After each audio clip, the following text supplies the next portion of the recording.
दलित पॅन्थरची चळवळ मी बघितली, त्या चळवळीतून येणारे सगळे लेखक जे आहेत ते या सगळ्या अनुभवांविषयी विलक्षण कडवटपणे लिहितात. हा कडवटपणा तुमच्यात दिसत नाही, याचं कारण काय? पहिली गोष्ट अशी की त्यांच्यामध्ये दलित साहित्याची निर्मिती झाल्यानंतर साधारणपणे 1970च्या दशकामध्ये हा जो कडवटपणा आला, त्या कडवटपणाचं मी संपूर्णपणे आजही समर्थन करतो. कारण तो प्रस्थापित समाजव्यवस्थेच्या विषयीचा एक प्रचंड आक्रोश होता. त्याच्यामध्ये त्या साहित्य कृतींचं मूल्यमापन मी जात नाही, कारण तेवढा मी सक्षम नाही. पण त्या कडवटपणाचं समाजशास्त्रीय दृष्टिकोनातून आज देखील मी 1970च्या दशकातील दलित पॅन्थरचा कडवटपणा आणि दलित साहित्याचा निर्माण झालेला कडवटपणा त्याचं मी आजही समर्थन करतो. माझ्यामध्ये तो कडवटपणा आलेला नाही, ह्याचं कारण ते माझे अनुभव आहेत आणि त्या अनुभवातनं मी गेलेलो नाही आहे. तर म्हणजे समजा मला ज्या प्रकारचे शिक्षक मिळाले नवभारत, माझे शिक्षक म्हणजे संबंध आजचा मुणगेकर आहेत, त्याची संबंध घडणजडण ही गावच्या शाळेमध्ये काही प्रमाणामध्ये आणि उरलेली 70-80% त्या नवभारत शाळेमध्ये झाली. कुठलाही धार्मिक उत्सव न करणारी एकमेव शाळा मुंबईतली तेव्हापर्यंत म्हणजे नवभारत शाळा. तर मला हे सांगायचं आहे की माझं आत्मचरित्र मी जे लिहिलं, आत्मचरित्र किंवा आत्मअनुभव जे मी काय लिहिले हे माझे स्वतःचे आहेत आणि ते माझ्या स्वभावानुसार ते त्या पद्धतीने मांडले गेले. त्याच्यामध्ये अत्यंत सहजपणे असं माझं स्वतःचं म्हणणं आहे. आणि म्हणून त्याच्यामध्ये जो एक फार मोठा आवेश असावा लागतो बऱ्याच लोकांच्या लेखनामध्ये, जो एक रौद्र स्वरूप धारण करावं लागतं किंवा ज्याला आपण विद्रोही असं म्हणतो, तो त्याच्यामध्ये आलेलं नाही. परंतु त्याची दाहकता जी आहे ती त्या मांडणीमुळे कमी होते असं मला वाटत नाही. उदाहरणार्थ की आमची ओटी आम्ही देवीची बाहेर आम्ही भरत असू, कारण मला जायची परवानगी नव्हती. व्यक्तिगत पातळीवरचा अनुभव आमचा कप बाहेर ठेवण्याचा होता किंवा आम्हाला ट्रिपला असताना आम्हाला आतमध्ये घेऊन गेलं नाहीत. परंतु त्याबरोबरच आता असं मी कसं लिहिणार की आमच्या गावामध्ये सवर्ण लोक आमच्या शेतीमध्ये येऊन नासधूस करायचे, आमच्या विहिरीमध्ये अयोग्य गोष्टी टाकायचे किंवा असं मी लिहू शकत नाही. कारण त्याच्यातनं मी नाही गेलेलो आहे. ते दलित समाजाचं व्यापक किंवा सार्वत्रिक चित्रण नाही. ते भालचंद्र मुणगेकर या व्यक्तीला 18व्या वर्षापर्यंत ज्याला जे अनुभव आलेले आहेत ते अनुभव त्याच्यामध्ये मांडण्यात आले. आपण असं म्हणू शकतो, म्हणजे मला असं वाटतं एका बाजूला तुमच्या गावात अस्पृश्यतेचा अनुभव तुम्ही घेतला होता आणि दुसऱ्या बाजूला माणुसकी सुद्धा होती, त्यामुळे ह्या दोन्ही गोष्टी बॅलन्स झाल्या असं म्हणता येईल का? हो, म्हणजे असं आपल्याला म्हणता येईल. म्हणजे हे जे द्वंद्वात्मक संबंध आहेत, म्हणजे एका बाजूला गावामध्ये अस्पृश्यता ते आता कमी कमी होत चाललेलं आहे आणि दुसऱ्या बाजूला 7वी पास झाल्यानंतर सगळ्या मार्काने, सर्वात जास्त मार्काने गावच्या सगळ्या एकत्रित येऊन मी मुंबईला आल्यानंतर मला माझ्या एसटीवर मला पोहोचण्यासाठी येणं, हे डायलेक्टिक संबंध त्याच्यामध्ये होते. आणि त्यावेळी कुठली एकच गोष्ट मांडणं किंवा त्याला अधिक महत्त्व देणं हे परत स्वाभाविकपणे त्या पुस्तकात झालेलं नाही.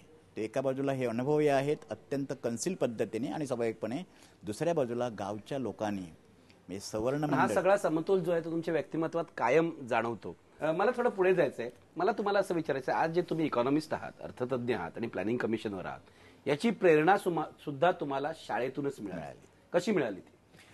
असं आहे की मी साधारणपणे 3री-4थी पासून मॅट्रिकपर्यंत 11वीपर्यंत ज्या धडे आणि कविता ज्या होत्या त्याच्यात मी फार मोठ्या प्रमाणात घडलो.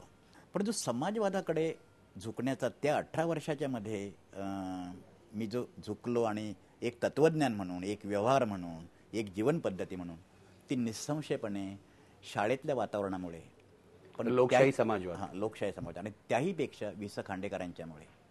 वि. स. खांडेकरांची मी क्रमशोध कादंबरी वाचली, जी 1942 साली प्रसिद्ध झाली.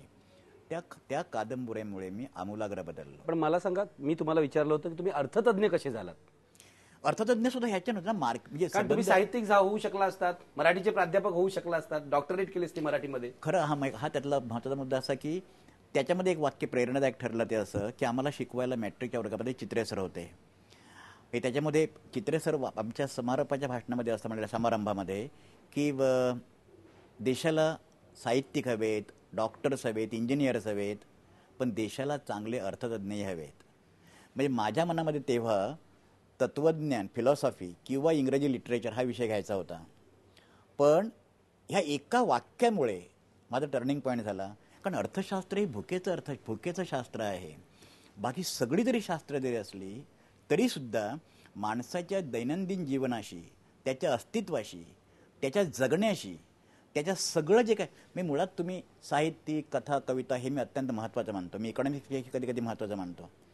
परंतु तुम्ही जगण्यासाठी जे काय खाणं पिणं आवश्यक आहे ना, तुम्ही ते कसं प्राप्त होतं, ते कसं निर्माण होतं, त्याचं वितरण कसं होतं, काही लोक उपाशी का राहतात, काही लोक अधिक श्रीमंत का राहतात, विषमता का निर्माण होते, बेरोजगारी का निर्माण होते, दहशतवाद का निर्माण होतो, प्रादेशिक पक्ष का निर्माण होतात, एका राज्यातले लोक दुसऱ्या राज्यातल्या लोकांना का मारतात मायग्रेशनच्या प्रश्नाच्या संबंधामध्ये, या सगळ्या प्रश्नांची उत्तरं कमी अधिक प्रमाणामध्ये भूक या गोष्टीमध्ये आहे. आणि म्हणून भूक ही सर्वव्यापी गोष्ट आहे आणि त्या अर्थाने अर्थशास्त्र हे सर्वव्यापी आहे.